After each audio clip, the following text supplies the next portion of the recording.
What always impressed me was the calm.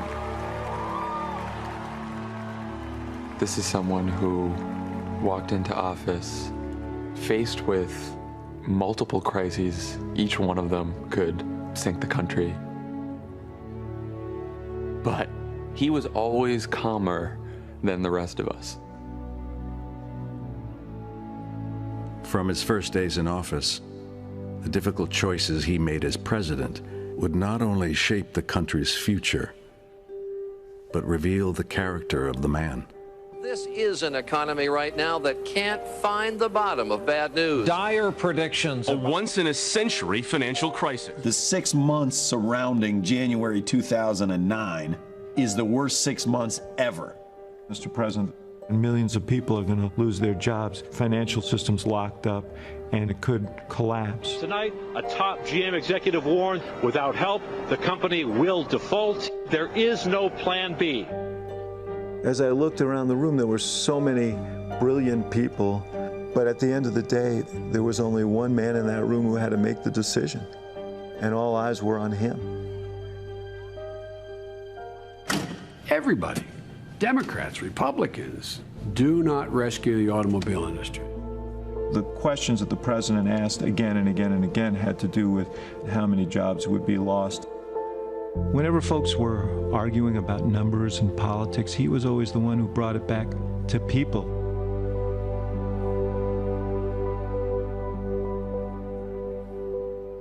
Every night, he's up until 2 o'clock in the morning with his big stack of briefing books. That's what he's doing after the girls go to bed. He does his homework, analyzing the issues, ensuring that he has prepared. He really didn't care about the politics. He weighed the politics like any politician would. But at the end of the day, he was always willing to lose in order to do the right thing. Always.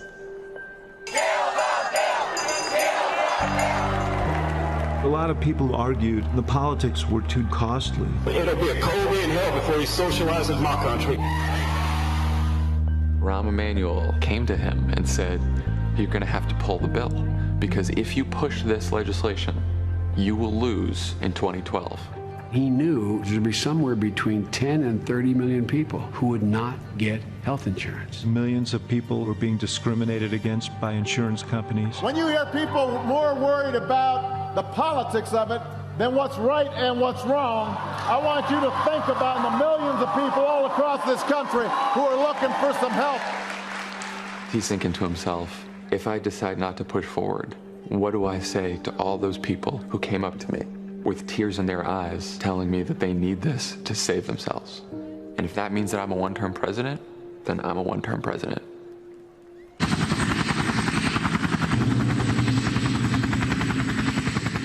Nothing comes to the desk of the President of the United States unless it's almost impossible. And he has to figure it out. The most critical thing was he there? We never knew that for sure. The president turns to every principal in the room. What do you recommend I do? And they say, well, 49% chance he's there, 51. It's a close call, Mr. President. He said, all right, thank you. He said, I'll give you my decision in the morning. It dawned on me, he's all alone. This is his decision. If he was wrong, his presidency was done. Over. There were times when he could not find a way.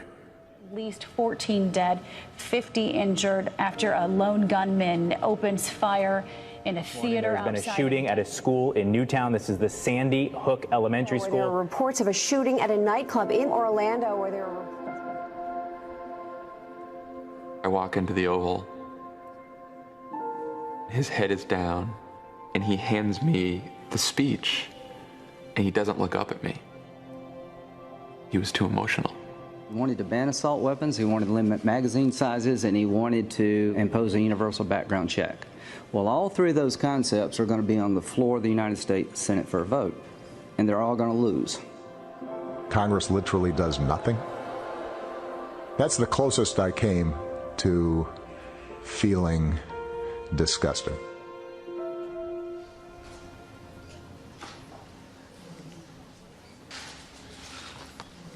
Every time I think about those kids, it gets me mad.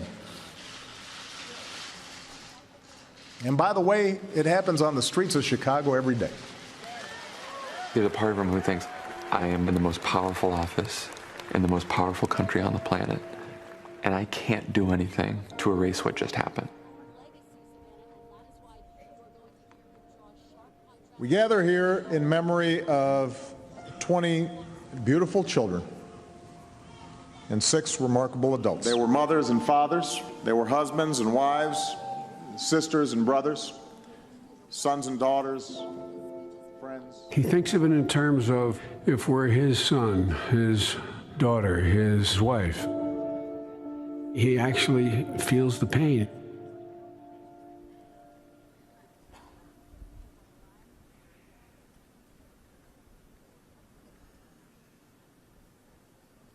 Amazing grace, how sweet the sound that saved. When we were lost, he asked us to believe and try to see ourselves in one another.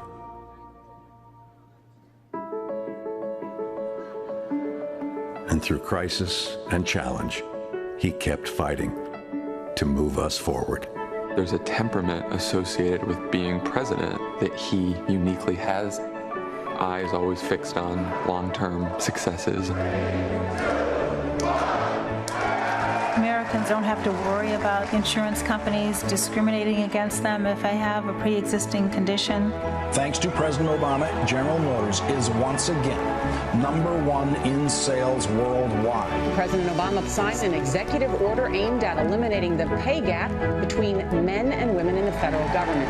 America deserves equal pay for equal work. Judge Sotomayor, are you prepared to take the oath? I am. Please raise your right hand. We'll offer you the chance to come out of the shadows so that you can finally have the dignity of knowing you belong. Mr. Obama is the first sitting U.S. president to visit Cuba in nearly 90 years. Osama bin Laden has been brought to justice. The United States has conducted an operation that killed Osama bin Laden. He's ignited the most robust international agreement on climate change. The Paris Agreement represents the best chance to save the one planet that we've got. Obama announced a historic breakthrough with Iran today. A comprehensive, long-term deal that will prevent it from obtaining a nuclear weapon. He has this deep conviction that at big moments when we need to, we can still come together as a country, and that out of a long political darkness, a brighter day will come. From the Supreme Court, we have read from the bench, there is a right to marriage equality. I repeat, there is a right to marriage equality. Today, we can say that we've made our union a little more perfect. That love is love. The Dow closed today at 10,000 points higher. That's the longest stretch of private sector job growth in our history. The First Lady said it best, being president has not changed who he is, it has revealed who he is. His core values, his principles, his temperament.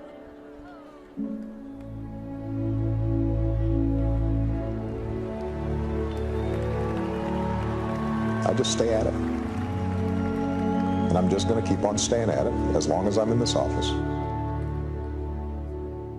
And America will succeed. I am absolutely confident about that.